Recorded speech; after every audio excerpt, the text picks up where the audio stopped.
In today's video, we are honored to sit with Jose Maria, the staff captain on the Mariner of the Seas. So excited to sit down with you. Thank you so much for taking the time. My pleasure. You guys, we're going to learn all about what it means to be a staff captain, what the job looks like, the role, how you interact with guests on board, and everything in between. Before we get too ahead of ourselves, thank you so much. Why don't we start off by telling us a little bit about yourself? How long have you been a staff captain? Well, my name is Jose Maria, but everybody calls me Gemma, so you can call me that. It's a shortcut, you know, the Spanish, we have some shortcuts there. I'm from Barcelona. I started my career in 2002, and I started on the cruise ships in 2003. And I've been staff captain for 9 years. Congratulations. Yes, it's a lot of time in the same position, but yeah, I like my job, so all going well. And I'm, if it's your next question, I'm in Royal Caribbean for the last 3 years. He's psychic. I was working before with Pullmantur, it's a Spanish brand, so to say. I was there 13 years.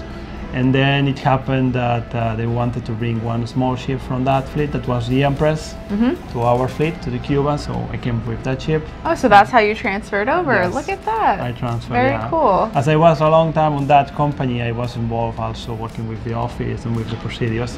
And at a certain point, I spent 1 year working in the office, studying all the procedures from Royal. So when we had to transfer one ship to this fleet, so it was easier for me to come here and learn everything. Yeah, it makes a smoother type of transition since you're familiar with the overarching brand, right? That's correct. In my position, you take a lot of decisions. You know, you need to know a lot of procedures and a lot of how to do the things. That's really interesting. So what does it really mean to be a staff captain? For someone who doesn't know, how does it differ from being a regular captain, or what does it mean? Okay, let's say that the ship is divided into 3 big departments. The biggest one, obviously, is a hotel with the hotel director is ahead, and it has everything from the galley and the food preparation staff to the housekeeping, the shops, all the service front of the house and back of the house belongs to the hotel. Right. And this is directed by the hotel director. Then we have a technical department that is the engine that gives us the services to the ship like AC, propulsion, electricity, you name it. And they have the chief engineer. And finally we have the deck, that is kind of compliance department. We do the navigation, but we take care about the security, the safety. I also supervise the doctor and the environment. And of course I'm in charge of the discipline on board. And that's the staff captain. Above the 3 of us, it is a captain. Right, that comes to be my next step, and we can say that I'm his right hand doing all this. Right. So do you oversee the bridge team, or how does all of the organization work on board the bridge? So the bridge team is quite large in a cruise ship like this. Of course, it's headed by the captain, which is the most senior officer in the bridge, and then it's myself, and then we have a chief officer of safety. These are considered the senior officers on the bridge, and we don't keep any bridge duties, so to say. Then we have 3 first officers and 2 second officers that are the ones really doing the navigation, or so to say, driving the ship from A to B.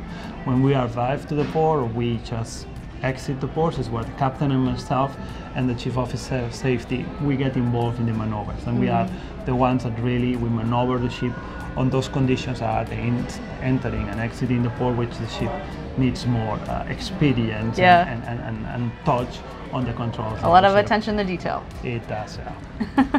That was a great explanation of the overview. Perfect. So you've been a staff captain for a while. I'm sure there's something that kind of sticks out that is the most fun or most enjoyable thing for your job, or a special memory about, you know, living life at sea here. What I like from being staff captain is, as a member of the executive committee, I have access to everywhere.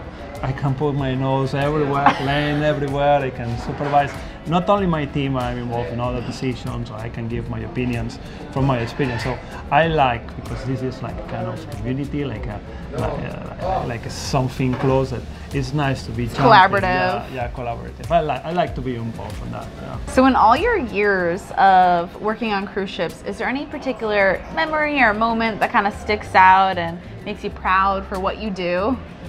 Well, certainly there are, but among all these experiences you have, there is something that I like to feel that is the day-to-day decisions.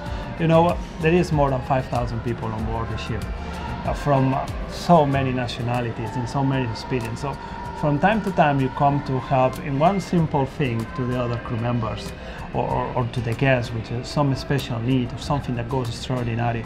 So these little things are coming like every day, like what can I find this, or I have this special illusion to visit the ship, and then you just can make that the small things that you didn't plan, that just come. Right. And you get that smile or that look of appreciation. Yeah. That's what I like more from my job. Yeah. Other than one simple experience. Of course, I could just have my memories and find one. That's what I like. I like to help the people. I like, with my position, being on the top, walking the ship and seeing this person, crew member or guest needs something. I can get it for him and I can make it happen. That is particularly very satisfying to me. Yeah, satisfying and rewarding seems like so many different positions that I've learned about through working on cruise ships, is that they all are very rewarding in a sense, and that it's a lot of pride. So it's so great to hear that. Yeah. Talk a little bit about some of the ports. Do you have a favorite port, or if you could sail anywhere in the world and you could hand pick where you would go, where would you go? Well, in my experience, I've been around a lot of places. Not always I have the opportunity to go to the ports and to enjoy as much as I could, because of course my responsibilities on board are high. But my memories, and I think somebody's going to be a little bit biased of me, is from one place in Brazil called Fernando de Noronha that I visited there, and it's not common that the ships are going there, and I had a great opportunity, a great time going there, my old times, and great memories too. So what makes the port so special that it sticks out as a memory for you? Well, Fernando de Noronha is a reserve, natural reserve, so it's really special to go there. They have these turtles, development plans, and it was really amazing come to the island, go and meet in the island, knowing all the beaches are around. It was like a paradise, which it's for a lot of people out of reach. And that's what these special destinations that they are not open always brings to your memories. Yeah, sounds pretty cool. It does. Bucket list item added, once again, always growing, so we'll have to add that to our list. Is there anything that you particularly really enjoy? Do you like to just kind of walk around and explore a port if you get the opportunity to, or do you like to particularly participate in any type of activities, or what does it look like if you have a day off?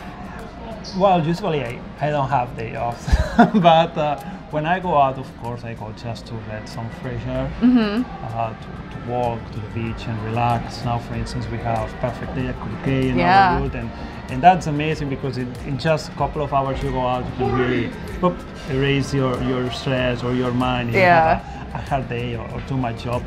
And then basically you go for a walk, so sometimes to eat is what the time that you have free allows you. Right. Responsibilities are big. With your career as being a staff captain and knowing now that you've been in the cruise line industry for quite some years, what would be some advice for someone who's interested in getting involved and following in your footsteps essentially? What would you tell them? Would you tell them to head to school or get some experience? Well, getting to my position is just the sum of experience and academics, of course. You have to check first how is the method in your country. There are some countries that are academies. There are other countries that are universities, like in my place in Barcelona, and other countries just you go to the Navy. Once that you get there and you complete your studies, you go to the sea. The more that you are advancing for your career and you are getting more experience and you stay more in one company and gaining the confidence of the company, then you start climbing in positions. That's a life career, so to say. Yeah, it takes some time for sure. It does, yeah. It does. Yeah, every duty requires a lot of concentration, and one of the challenges of my job is that there are so many things to supervise, so many decisions, that one day you are in the bridge taking one decision and then immediately you are inspecting a tank and having a total different decision. Right. Or you are with the lifeguards and checking the swimming pools, and well, it comes up and down. Yeah, it's very wide. So each day can look very different from the next in a sense, with duties and things like that, with what pops up. yeah, that's the beauty of that. I just don't plan my days. Yeah, I have some meetings and some ports and some duties every day, but every day is just simply different. I love that. I love the little spice of variety, keeping you on your toes essentially, and it makes it fun, right? It does. Yeah. Well, thank you so much for joining us. We absolutely love learning about your role and everything with the Mariner of the Seas, a beautiful ship that you get to live on and we get a taste and experience of. And of course, it's been such a pleasure. So thank you so much. So if you enjoyed this video, make sure to give it a big thumbs up, subscribe for more, and check out these other 2 videos that I think you might enjoy as well. Until next time, ciao for now.